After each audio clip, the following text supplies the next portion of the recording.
Hello, everyone. My name is Guillaume Prou. I'm the VP of Technology here at Beta Virtual Assistants, where, where I'm here today to talk to you about the Thursday tax tip, crypto tax tips. The subject of the day two is the CSV file. What is a CSV file, and which is comma separated value, and what is that, and what's the purpose, and why is that useful. So just so you know, like we discussed, I think on Tuesday. So the first thing that is possible with I'm just checking if my sound is working. Okay, so my sound is good. All right. So yeah, so basically, so one thing that's available for most of the biggest exchange is the API interface that was discussed on Tuesday, which means that basically two computers, two exchange can communicate with each other and retrieve some information about, let's say, your account or your transaction. So then they can, if you provide certain key, then they will be able to basically get the information. But that's not available for all websites, all exchange. That's not available either for most of the blockchain, or that some of the blockchains they have this possibility, or they have or there's another like website that aggregates all the data on the blockchain, and then they provide an API to retrieve the information. But some exchange, let's say, that are in a different country or that are maybe smaller, they may not provide that. Or in our case, like we mentioned before, we like a lot coin tracking software for tax preparation and reconciling.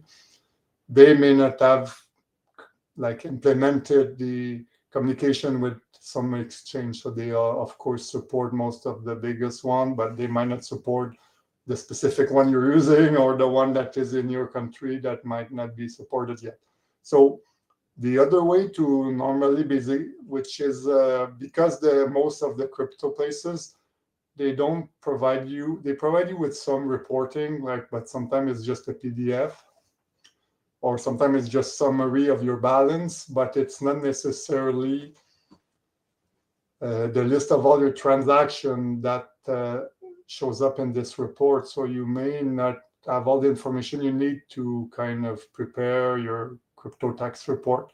So the other option that most of them provide is they allow you to download a CSV file, which said is a comma separated value. So um, that's basically what you would see like in a spreadsheet, which is each row is, let's say, the transaction, and each column is all the pieces of information for that transaction. So it could be the date, the exchange name, the source address where the crypto came from, the destination could be, then the amount that was it a purchase or a sell transaction or trade, basically, or was it a deposit or withdrawal? So what type of transaction, and the amount of coin and the value at the time, or the amount of money that you exchanges for that particular crypto. So basically, all the details of the transaction, and then the details of all your transaction for, let's say, a specific period of time or something. So so it's basically a text file with delimiters with all the information about your history transaction. So that allows you basically to look at that. But of course, in some cases, you might have 10, hundreds or thousands of transactions, especially if you're doing like crypto bots or automation or rebalancing or whatever, or you're just doing a frequent trading. So then basically, if there's a API supported, you can take that CSV file and import it sometimes directly in coin tracking, for example, because they call that supported CSV. So either because the API is not provided, or because you prefer to use the CSV method, you can, if it's supported, it means that you can take that file, go to contracting, follow the instruction, import that file, and it will normally just smoothly import into your account. So that's the first way to do it, which is usually easier. Just remember that to do that, normally you have to log in into your account. You need to go to the right place and then export the transaction for the right date range. And then you save that in your computer, let's say, and then you go and you import that in your tax software. However, just be aware that, again, in some cases, the CSV might, you need to follow the instruction to know where to go. Contracting provide that for some of the supported CSV, but make sure you go in the right place. Because also there's sometimes you need more than one, because there could be one for your transaction, one for your deposit and withdrawals, for example. One is the trade. Sometimes if you're using other, I'm sorry, if you're using other method like crypto, quick buy, they call, where you're sending money and directly buying some crypto. They have different name for that. Or if using auto invest kind of thing, or like recurring buy. Again, those are not like trade per se, where you exchange crypto for another, but you may be exchanging fiat money for depositing fiat money and then trading for some crypto right away. So sometimes they have different, they're in different places in the website. And so sometimes you might need more than one file. So just look at the help in your exchange, or in the help in contracting, or let us know if you have any problems. We people will that. And then you're able to download all the right files for the right date. Just make sure that you name them properly so you know what it is, and with which exchange and date range, in case you need to get more later, or you need to import again later. So you don't want to re-import the same data more than once, because then you may end up with duplicates, and that can cause you problem and be a pain to clean up. The other thing is, I would still recommend that when available, at least once a year, if not more often, you should probably download those anyway. So you have a record of your transaction on your computer. In case the exchange close, you lose access, you forgot what you did, any kind of reason like that. So you have your previous year and your current year. So probably once every like a quarter, or like twice a year maybe, because sometimes you may end up at the end of the year, and then usually they allow, because sometimes they allow you to download for 3 months period maximum. Sometimes they allow you to download like all time. Sometimes it's for 1 year. But then again, if you didn't do it right away, you might need to go back and do a time period, and then do another one for the previous year, and then it gets complicated, because you need to. So if you do it like frequently, it's easier. And also sometimes they don't allow you even to go back in time for more than a year or something. That happens sometimes. So that's a pain too. So I recommend you do that, even if you're using API. That goes out in the software. But if eventually you have other issues, or you're using another software, you won't have necessarily easy access to that information. So it's a good thing to have like a record of all your transactions for all the places where you're dealing with. So you can go to Exchange and do that. And so for most of the blockchain, they have what's called like a blockchain explorer, and you can also go there.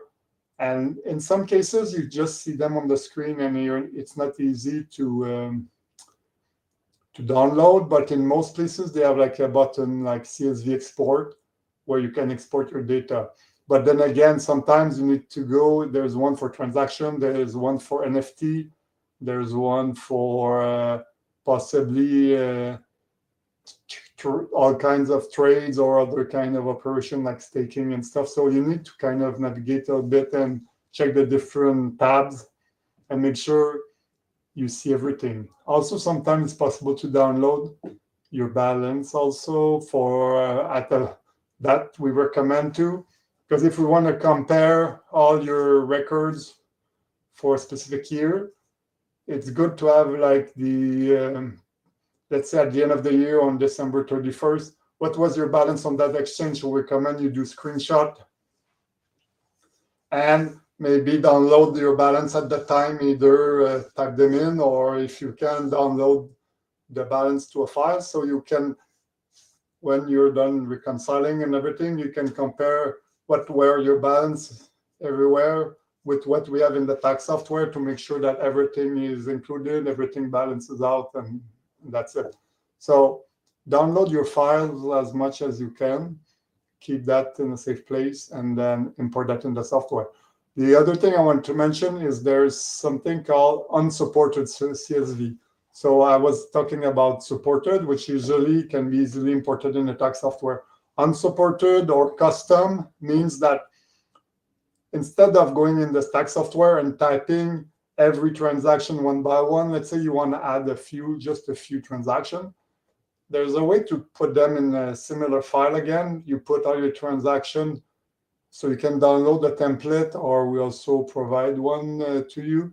You can have a template file where it's just the format of what it should look like. And then you can type in a few transactions in there. Either you do it in a spreadsheet and then you save that as a CSV file after, and then you're able to import that in the tax software. So that's usually faster than just typing each transaction directly in the tax software. So you can put them in a file and then import that. But what happens is if it's unsupported, it means you can get a file from a specific exchange or blockchain, but you won't be able to import it directly. So then what we tell you to do, or the tax software tells you to do, is they need to get the data and basically put it in the right format for the tax software. So basically you need to go again in the spreadsheet and maybe move around the columns, reorder the columns. But then sometimes you need the date format is different. Sometimes a trade transaction is actually 2 lines, a buy and a sell, or a deposit and a trade. So there's some it can be easy sometimes, but it can be complex some other time. So you need basically to play around with the data to put it in the right format. So that's some people we have instruction on how to do that, but then some people it's easier for some people than others, or it depends where you got your file. So we can help you with that. We provide different services where you can either, of course, teach you how to do that in our course, but you can also learn how to do it yourself, or we can help you if you need help with that. But basically, you need to take the file that you got with the transaction, but put them in the right format so you can import in the software. And sometimes there's a bit of work involved, sometimes there's more, because sometimes the label, you need to figure out what is each transaction. You need to also find what type it is. Is it, because if you can put the right information the first time, then when you import in the software, it will be labeled properly. Is it a deposit, a withdrawal, a trade? Is it a staking, interest, income? So if you put all the right labels, if you put the right amounts in the right columns, and the fees, sometimes you have to take into account the fee. Again, sometimes, like I told you, one line has to be split into different lines. Sometimes 2 lines have to be merged into 1 line. So anyway, but in the end, basically what we're saying is in most cases, you can get your data and then you can put it in the software. So there's different way to go about it, but then there's some easier ways, some not as easy, but it's always possible. But what we've seen too is people sometimes, when you're in the software, then you realize there's no matching deposit for your withdrawal. So what happens too is people, they just forget about different things they've been using, and so they forgot to some exchanges or some places where they did crypto. So that's often what's missing too. When we find out where you did your transaction, then we can help you with figuring out how to get the information and import it in the software, and then that is much easier. So anyway, so that's something that they used to do. People are used to deal with spreadsheet directly. In this case, I mean, you can work with spreadsheet, but in the end, because each type of spreadsheet software have their own format, again, also same thing. That's why the tax software, they prefer like just a text format where there's no special thing. It's just text basically, and numbers and letters, and it's just the raw information. And so that's why they use that normally, because there's less problems with handling. There's nothing about like the type of font or the width of the column or any other kind of information that you would need for a spreadsheet to look nice. There's no pretty look. It's just the data. So if you have any question about that and need any help finding any information, importing information, let us know. And we've been dealing with a bunch of those now, and from all kinds of places. So we've developed also some tools to help with some of those. For example, that we had, when each time we have like more than customer that needs something, we develop some more tools to help you or help us with that. So thank you for coming today, and hope that was helpful. And it's tax season here in the US and Canada in particular. So yeah, if you need any help, get in touch with us as soon as possible. Or your other option is sometimes just to get a raw estimate and file for an extension. But we're available if you need any help, or if you know anyone that needs help. Hope to see you again, like on our Tuesday or Thursday tax tip, and possibly, and then on the Saturday we do more like strategy, general strategy, crypto strategy.